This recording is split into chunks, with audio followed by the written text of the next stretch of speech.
బాల కథాలహరికి స్వాగతం. బాలలు, మనం ఈరోజు మరొక కొత్త కథతో మిమ్మల్ని అలరించడానికి ముందుకొస్తున్నాను. ప్రతిసారి ఒకే రకమైనటువంటి కథలు కాకుండా ఒక్కొక్కసారి ఒక్కో రకమైనటువంటి కథను చెప్పుకునేటువంటి ప్రయత్నం చేస్తూ ఉన్నాను. అయితే ఈసారి గతంలో మనం తెనాలి రామలింగడి కథ చెప్పుకున్నాం కదా, కొంచెం హాస్యంగా ఉంటుంది కథ.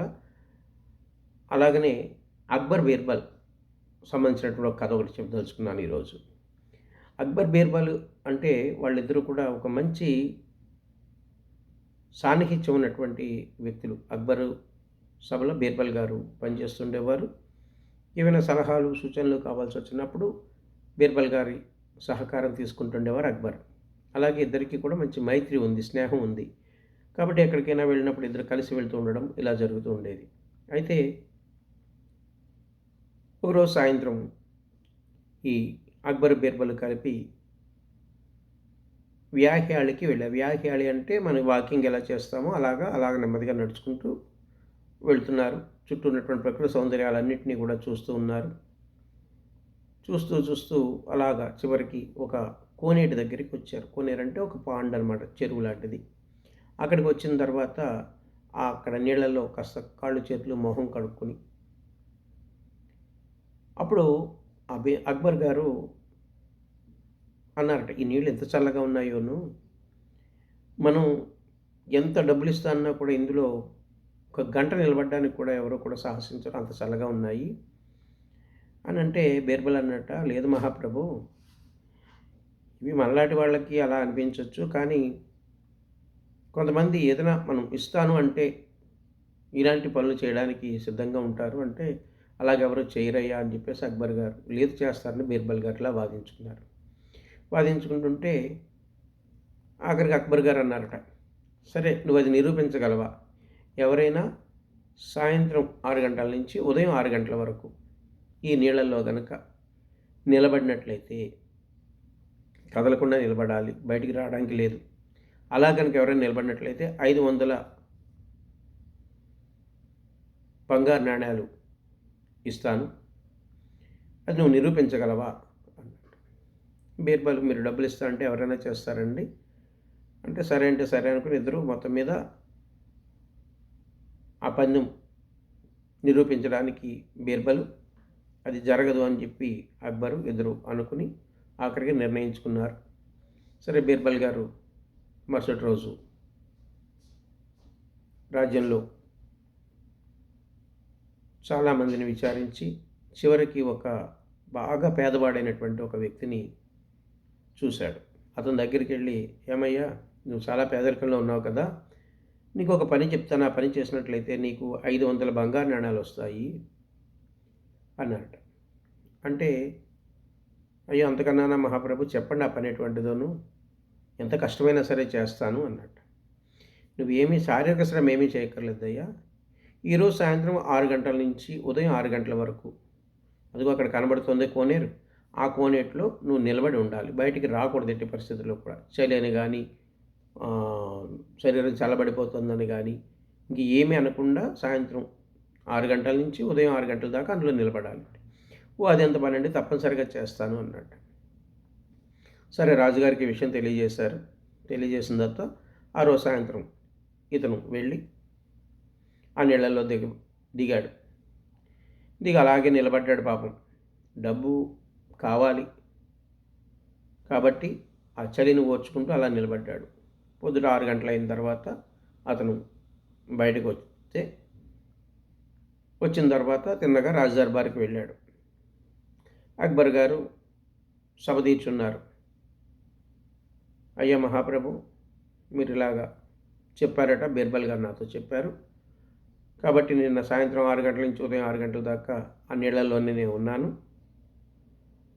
నా బహుమానం ఇప్పిస్తే వెళ్ళిపోతాను అన్నాడు.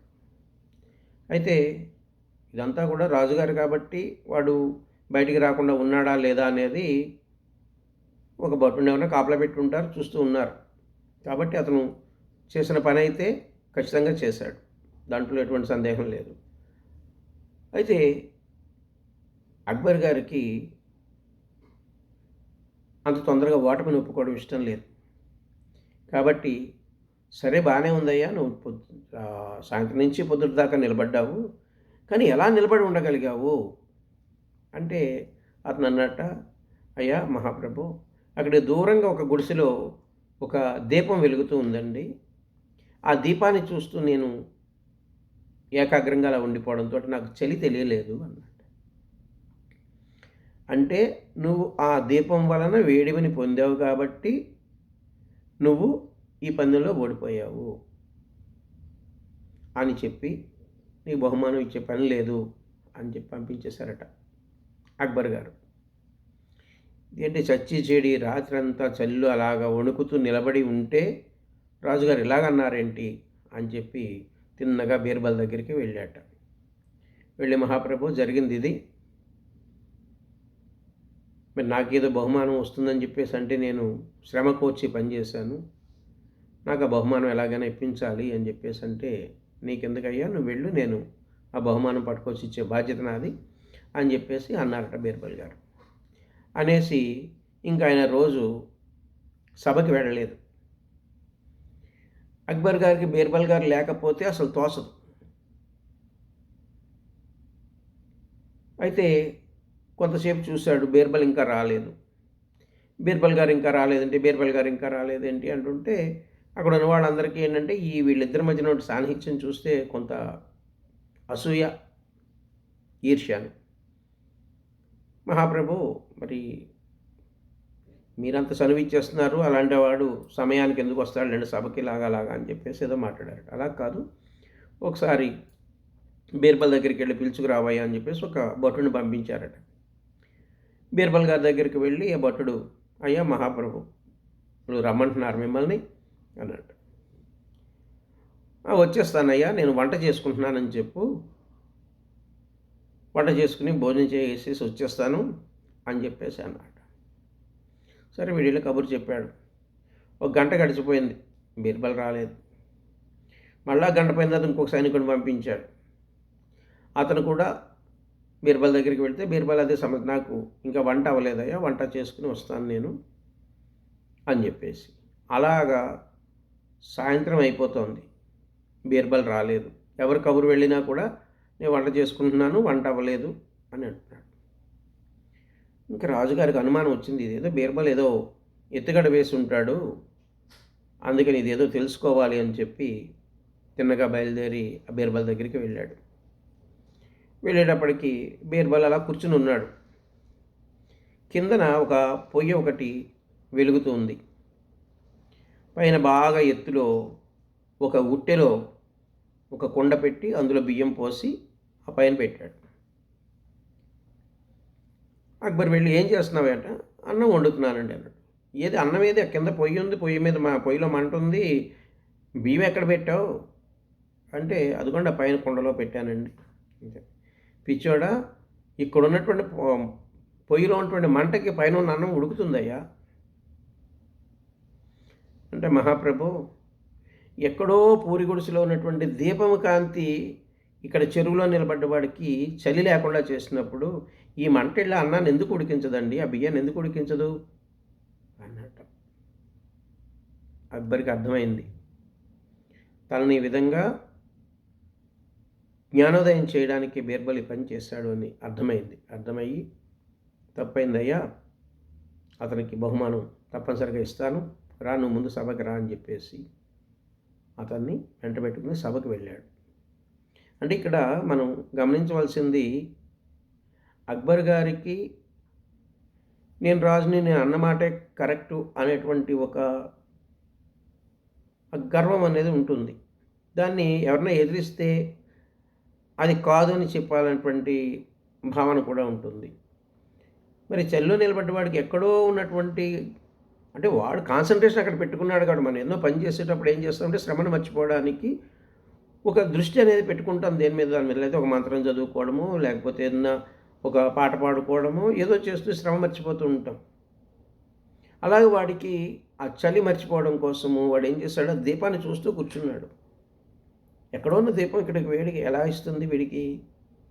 అది తెలియక కాదు, కానీ ఏంటంటే ఏదో వంకతోటి ఆ తను అన్న మాట నెగ్గించుకోవాలి అనేటువంటిది. దాన్ని సున్నితంగా, హార్ష్‌గా చెప్పకుండా సున్నితంగా, ప్రాక్టికల్‌గా చూపించాడు బీర్బల్ అక్బర్‌కి. ఇలాంటివి అనేకమైనటువంటి కథలు అక్బర్, బీర్బల్‌కి సంబంధించినున్నాయి. ఎప్పుడైనా అవకాశం ఉన్నట్లయితే ఈ గ్రంథాలయాల్లో అంటే లైబ్రరీస్‌లో కూడా ఈ కథల పుస్తకాలుంటాయి. లేదా ఆన్‌లైన్‌లో కూడా దొరుకుతూ ఉంటాయి. చక్కగా చదవండి. చదివి ఆ కథల్ని తెలుసుకోండి. అర్థం చేసుకోండి. ఇవి తరతరాలకి మనం మళ్ళా పంచుకునేటువంటివి. ఈ కథలు ఉన్నాయని తెలియాలి అంటే ముందు ఎవరో ఒకళ్ళు చెబుతుంటే, వింటుంటే వాళ్ళ దగ్గర